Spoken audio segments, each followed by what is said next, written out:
हाय सुना अरे की जवाना कॉलेजवा में करलू पढ़ाई लइका लइका में होला लड़ाई लइका चिल्लाले सा ए भाई तनी हमरा दुकानदारिया चले जाओ।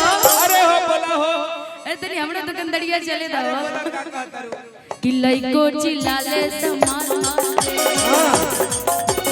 लइको चिल्लाले कमाल मार रे रोड पर चले कमाल चल रे चोरी चोरी चुनरी बाला लाल रे रोड पर चले कमाल चल रे चोरी चोरी चुनरी बाला लाल रे रोड पर चले कमाल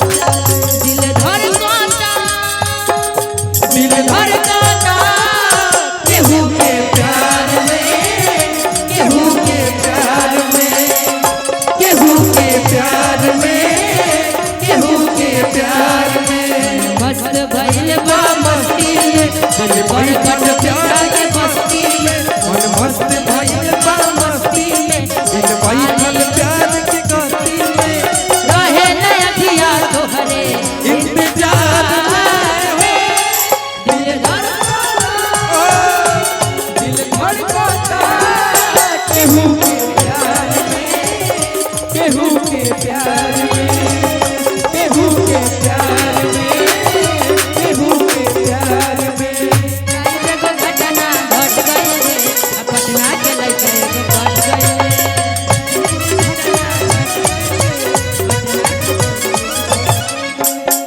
पालीगंज के सर करावे फॉर्च्यूनर पे हमके घुमावे पालीगंज के सर करावे करकट बीघा के सर करावे मनवा के सपना सलट गए रे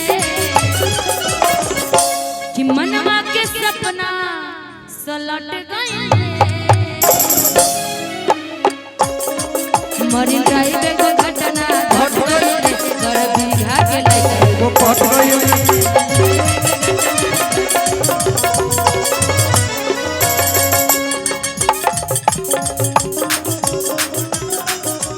हेलो अरे लाली लाली उठावा से को फिर रोकता कोई नहीं है और यही आशीर्वाद है मेरे तरफ से कि मेरे तरफ से जितना भी होगा मैं तुम्हारे लिए आज से ये वादा करके जाती हूँ कि जब भी होगा ना इस भाई के प्रति ये निशा हमेशा खड़ी रहेगी। एक बार जोरदार ताली बजा दीजिए और कोशिश रहेगी कि इस करकट बीघा से खूब आगे बढ़ो और जिस दिन आगे बढ़ना उस दिन कहना कि भाई एक दिन था कि मेरी दादी के भावपूर्ण श्रद्धांजलि में अजीत भैया, अपू भैया, राहुल भैया और भी बाकी कलाकार और एक निशा दीदी भी आई थी जो हम सब मिल करके माँ के प्रति गाना। पहली बार मिला था पहली बार और पहला बार मुलाकात में इतना प्यार हमारा खाती दीदी के दिल से धन्यवाद बा और रुआइनी खाती बहुत बहुत धन्यवाद। माना न माना दीदी तू माना न माना दीदी तू के अपन बना ले कि हम तोहरा प्रीतिया में दिल की दुनिया लुटा दे हम तोहरा प्रीतिया में दिल की दुनिया लुटा दे ई बस दो लाइन दीदी खाती रही। कितना अच्छा गाता है ये जी, एक बार जोरदार। मैं आज पहली बार सुनी हूँ। माफ कीजिएगा, मैं कहूँगा स्टेज पे भाई बहन का प्रेम स्टेज के नीचे, यहाँ पे कलाकार हैं, कलाकार के तरफ बिल्कुल बिल्कुल प्रेम इसके नीचे बस इसके लिए बस। अरे आने वाले यहाँ के तुम भाई वाकई शेर हो।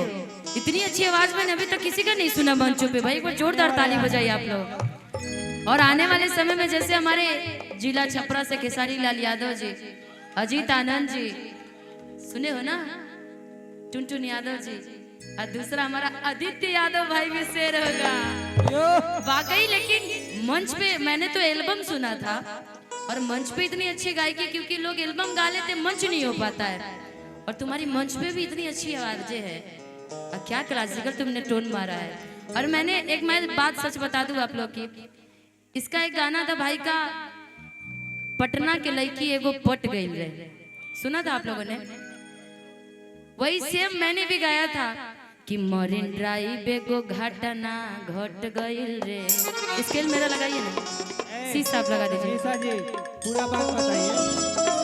स्केल स्केल बढ़ा दीजिए, शीशा बढ़ा दीजिए, शीशा कर दीजिए। शीशा आप लगा दीजिए।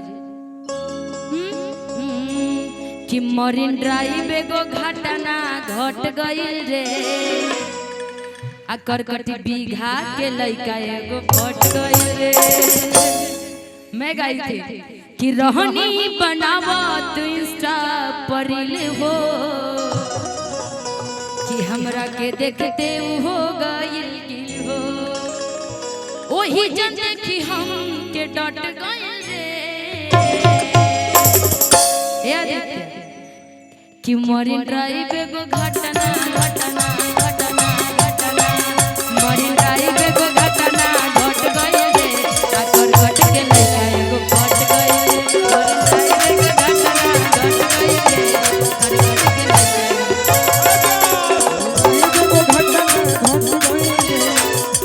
हम का कर रहे हैं अपना लाइन बताओ। कि समय देख के भी मोरा सट गइले। क्या बात है। और मीठेपुर में घटना, तो मीठापुर नहीं जाएंगे, यहीं रहेंगे। और करकट बीघा में घटना घट गइले। अब पालीगंज के लइका एगो पट गइले। लइकी लइकी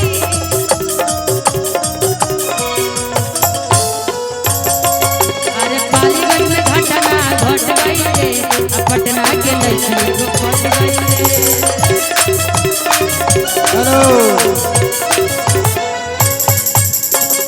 हेलो डरो मत, खुल के बोलो। आज देखो कैमरा वाले लोग भी आए, पक्का डाल देना भाई का सुनी ना देखने के लिए। हाँ का गेल मरीन ड्राइव कि मरीन ड्राइव एगो घटना अरे घट गइल रे। हई छपारा के लइकी एगो पट गइल। अच्छी बात है, वहाँ भी जाने में थोड़ा सा तेल पेट्रोल जलना चाहिए। हेलो। होना चाहिए। देखा संभार के। अरे रिकॉर्डिंग, अरे रिकॉर्डिंग नहीं कराओगे का रे?